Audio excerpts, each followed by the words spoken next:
존경하는 아시아 의원 연맹 의원님 여러분, 그리고 이 시간을 만들어 주신 연맹회장 하태경 의원님께도 깊은 감사를 드립니다.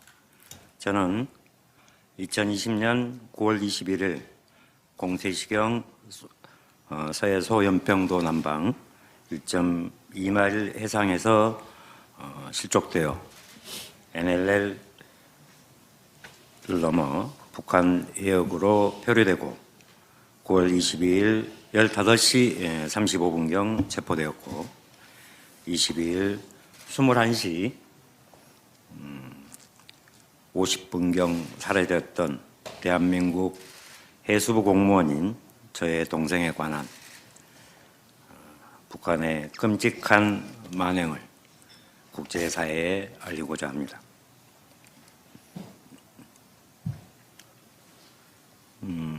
그동안 대한민국 국방부의 SI 첩보를 바탕으로 월북이냐 실종이냐의 진실게임을 진행하다가 북한의 전통문을 통하여 월북이 아닌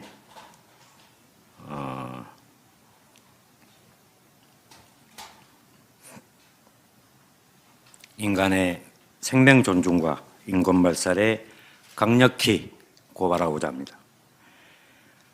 대한민국 국방부의 발표에 북한군의 함정으로 부유물에 매달아 4, 5마일을 끌고 갔다고 했으나 실제로는 약 8에서 12마일의 거리를 잔인하고 무참하게 밧줄에 매달아서 끌고 가면서 살해를 하였습니다.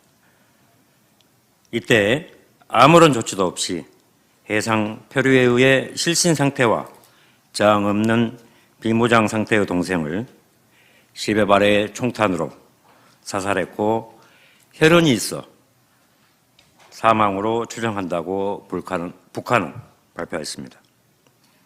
이미 심정지와 익사로 사망한 사람을 10여 발의 총탄으로 난사한 비극적이고 천인공노할 만행의 아시아 국가와 국제사회는 강력한 규탄과 북한의 인권에 항의해야 합니다.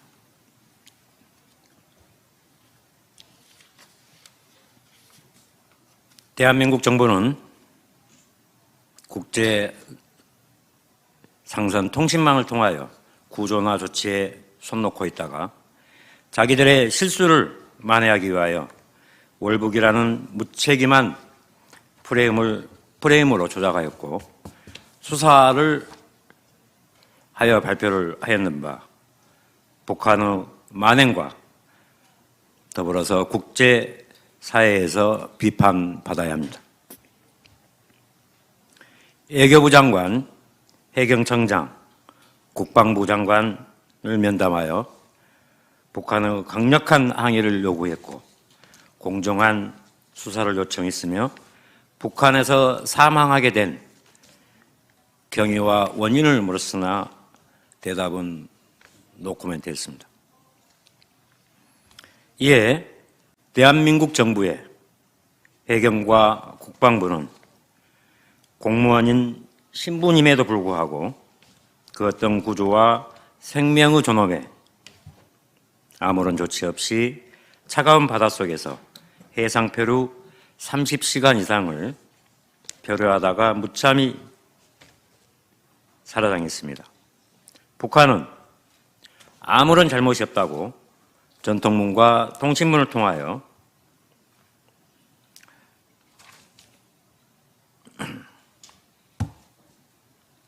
불법 침입을 하였고 코로나19 이후로 소각 처리했다는 내용만 통보하였으며 시신이나 유골 그 어떤 것도 수습하지 않았습니다.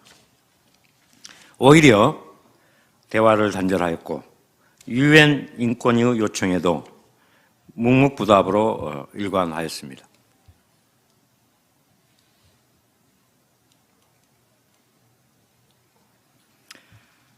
분단 70년의 비극적인 이번 사건에 북한은 공동조사와 재발 방지 그리고 동생의 시신 및 유골 등의 송환에 적극적으로 나서야 하며 유엔의 혐의 사안에도 성실히 답변해야 합니다. 또한 대한민국 해경과 국방부는 유족에게 적극적인 자료를 제공해야 하며 잘못을 인정하는 사과도 있어야 합니다. 비극에 분노해야 하지만 이제 NLL은 비극의 분단선이 아닌 새로운 평화의 전선이 되어야 합니다.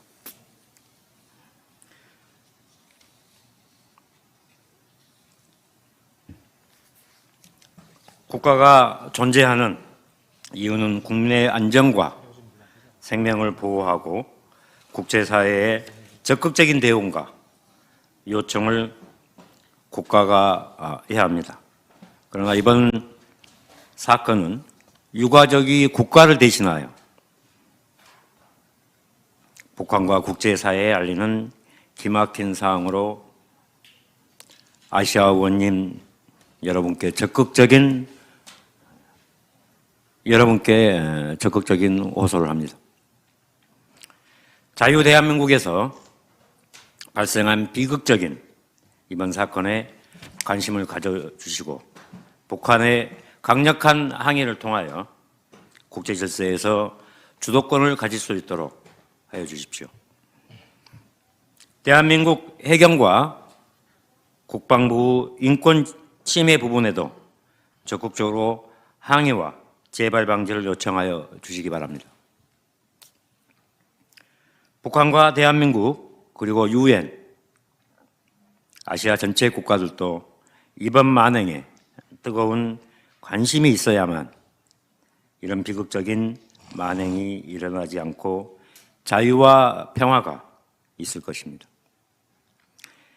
비무장 민간인을 잔인하게 살해한 북한은 국제사회 그리고 아시아 의원연맹에도 재발 방지 약속을 이행해야 하고 유가족들에게도 진정성 있는 사과가 반드시 있어야 할 것입니다. 국방부가 언론의 국방부 장관 면담에서 나왔던 얘기를 자신들의 입맛에 맞지 않는다 하여 언론의 재갈까지 물르고 있습니다. 일부 언론인 OBS 방송에 언론 중재까지 요청하여 압박하고 있습니다. 이게 대한민국 현실입니다. 존경하는 의원님 여러분, 평화와 자유를 사랑하는 저희들은 이번 사건에 대하여 인간의 생명 존중과 인권운동에 적극적으로 나설 것을 약속드립니다. 감사합니다.